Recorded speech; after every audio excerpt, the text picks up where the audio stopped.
Hello everybody, Christian from Treasure Town here, and today a neighbor asked me to search their US coin collection, and I said that I would be happy to take a look at what's inside. So, gonna open up these bags. It looks like there's some silver on the outside. It is an authentic collection, haven't looked at it before, so excited to see. Could be anything. It's probably just gonna be mostly common US coins, but hoping for some good finds. Let's get right into these bags. And as you can see, it looks like there's some good silver in front of us. So gonna take this thing open, and I'm pretty sure that that's a bunch of silver dollars.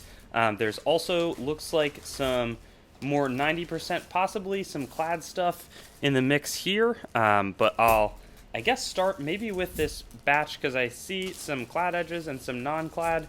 So it'll be good to evaluate what we've got. Off the top here, some of this looks like more 40% and others of it 90%, and that is the case. Very nice uncirculated Kennedy half dollar from 1964. We've got a 1968 D and then a 1971, which is a clad, non-valuable, or just worth 50 cents item.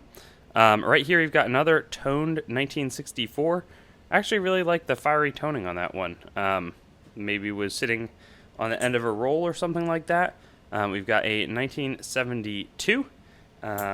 We've got on the 1972D, you can always look for the no FG.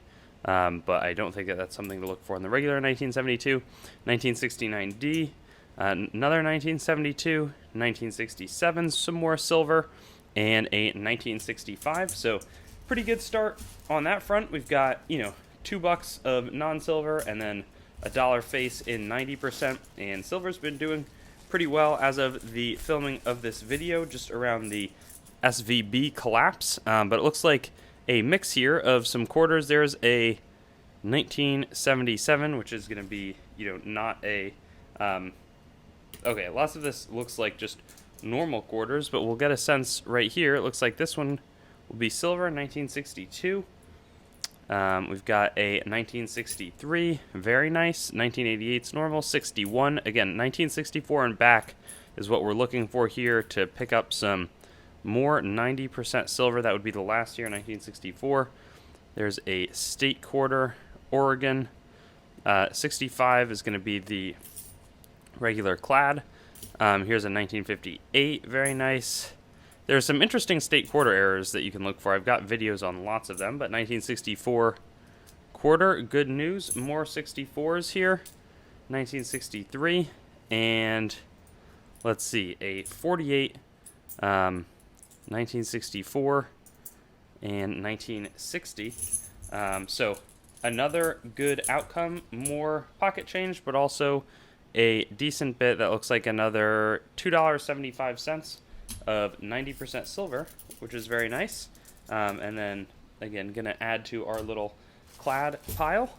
After that, we've got this mixed bag, which on first glance I don't know if I see any older coins or silver in there, but that's sort of the nature of a coin collection. I'm not seeing, on first glance, and I'll take a look after this video, but not seeing anything older or even that sort of has that silver strike. And yes, I believe that's all pocket change, so not an issue. This is going to be the pocket change pile, and I think I'm supposed to keep these two bags separate for the owner, so that's exactly what I will do in terms of not, there's this whole one with what looks like some more silver and stuff, but here is the 90% silver. And then we'll wrap it all up with the 40% silver. I think that there's a little bit of identifying information on it, and the person probably would prefer not to be identified, even though that's somebody else. So I'm just going to be a little careful in how I open up the next, what's in this pile, but excited to do that. We'll do a little transition. And I had actually forgot, of course, there are these silver dollars. So I'm going to try to be a little bit careful in terms of how I open these up, but I see everything from Ike dollars to Peace dollars to Morgan silver dollars, so you never know what date you might find. That looks like a pretty nice but not like upper level condition 1971, that's just more regular of a coin. But here's a 1922 peace dollar. 1922, and there's the 71. Very nice. S. So, has a cool look to it and a little bit of older toning. After that, we've got another 1922. Very pretty of a coin. 1922 regular. We've got a Morgan silver dollar, 1884. 1884 S you want to look for. It's a little bit of a shortage in that year. 1884 O is not a better one, but again, they're decent shape Morgan silver dollars. This one looks like it could be a little later, but it's not. I'm totally wrong. 1884, again, kind of a nice, I would probably call that very high AU as opposed to low uncirculated, but better looking Morgan silver dollar. And here's one with some appealing toning from 1894. 1894 O. I have to look and remember. Unfortunately, there's a little bit of graffiti over there, but if that's not a touch better of a date, because a lot of the 1893, 1894, 1895 is pretty good. I feel like I have an 1894 O graded VF35 in my collection. My guess is that this would definitely be details because of the graffiti, but I also think that there would be some level of premium associated with it. We've got a 1923 S with some muted rainbow toning. We have a 1926. Nothing crazy on the piece side so far. 1901 O with also some heavy scratching and graffiti. But I'll have to, again, look up some of the dates and denominations here. That's a very pretty 1883. I really like the faint toning on it and flashy surfaces. Very cool. Good find. Let me know what you would grade that one in the comments. I would think either AU58, probably AU58, maybe low mint state. Ooh, we got a first year one. 1878, and this one actually looks like it could be uncirculated to me. Maybe AU50, but very possibly uncirculated. Hoping for a good reverse mint mark, and we'll get an 1878 S. Very, very nice. Let's take a look at the feathers. Looks like a good old-fashioned 7 feather, but very pretty toning. I don't know. I like how that looks. So, awesome. That's a very nice find. And our last one is going to be an 1880. No mint mark. So some better items here. I think we'll flip those up after this video, and then I also have to check on some of the dates to make sure they're not too much better. But very nice outcome on that front, and including that 1878S in nicer condition. Now I'm going to do the transition until I find can properly, without revealing anybody's identity, show you what's in this bag. And we'll start with possibly the less interesting $2 bill right here with the bicentennial stamp, and this one's also going to be a $2 issue. Some interesting items, but I don't think that there's much premium, or at least not much where they're worth selling outside of a group lot. We've got a Man on the Moon, $5. Let's see where this is struck for. It looks like Republic of the Marshall Islands. Fascinating. Could be one of those things where it's not easy to get Marshall Islands coins, and so this commemorative actually has a good bit of value. I'll certainly look it up and provide details in the form of a comment. Right here we've got a 1922 S peace dollar.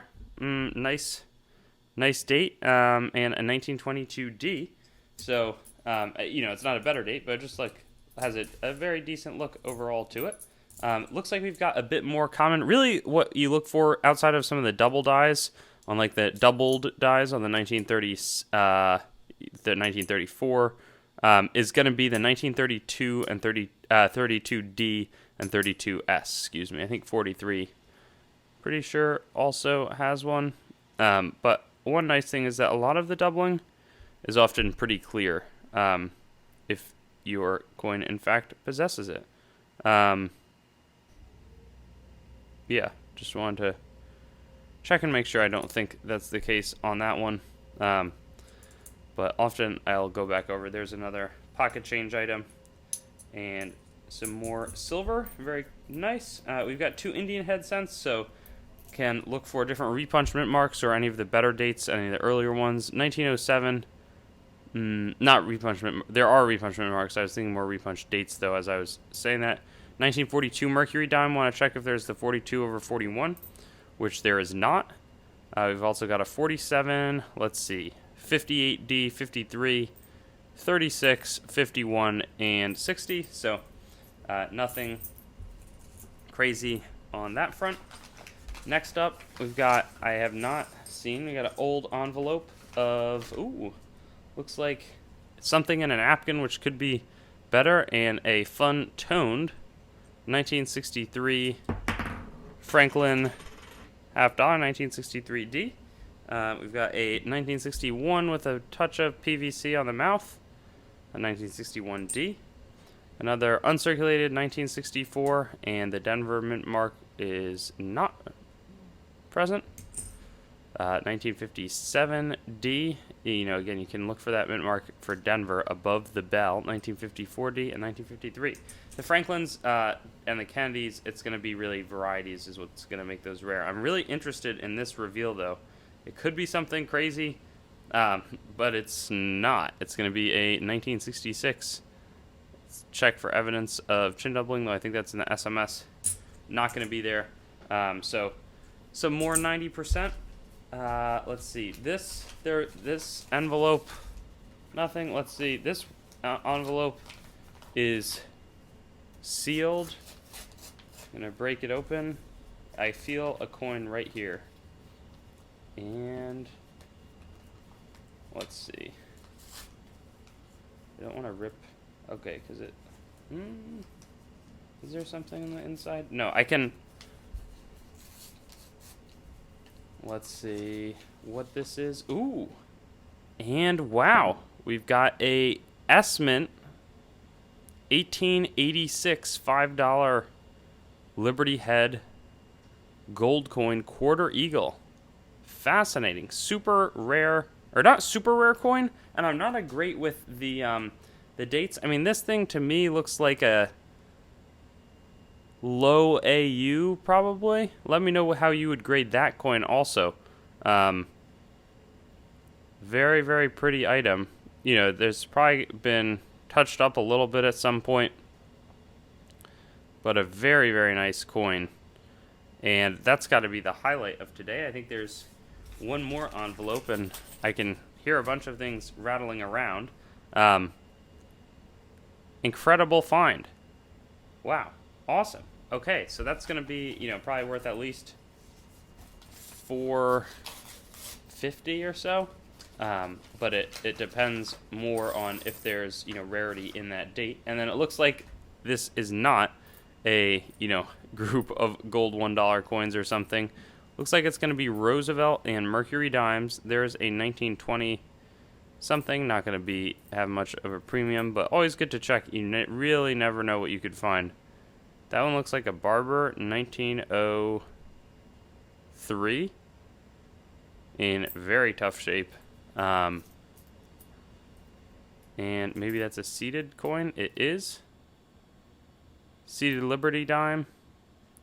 No date, so going to have sort of a minimal value as well. But that's what we've got in terms of the silver. Very cool. Good to, I guess, know, or good to, find it. And I think that pretty much brings us to the end of the collection. So I think some highlights are going to be this Marshall Islands coin. Of course, this nice gold 1886 S half eagle, not quarter eagle, excuse me. And then some of these Morgan silver dollars, like this 1878 S, this 1894 O, and some of the other ones that I'll do a little bit more looking into in terms of condition and rarity. But another great search. Always have fun going through collections, so thankful to be able to do that with this one today. Thanks for watching the video, and don't forget to like, comment, and subscribe. Also, be sure to visit our website, treasuretown.com, to stay up to date on everything going on the channel and possibly get some great deals on coins and collectibles. We look forward to seeing you on our future videos, and best wishes until then.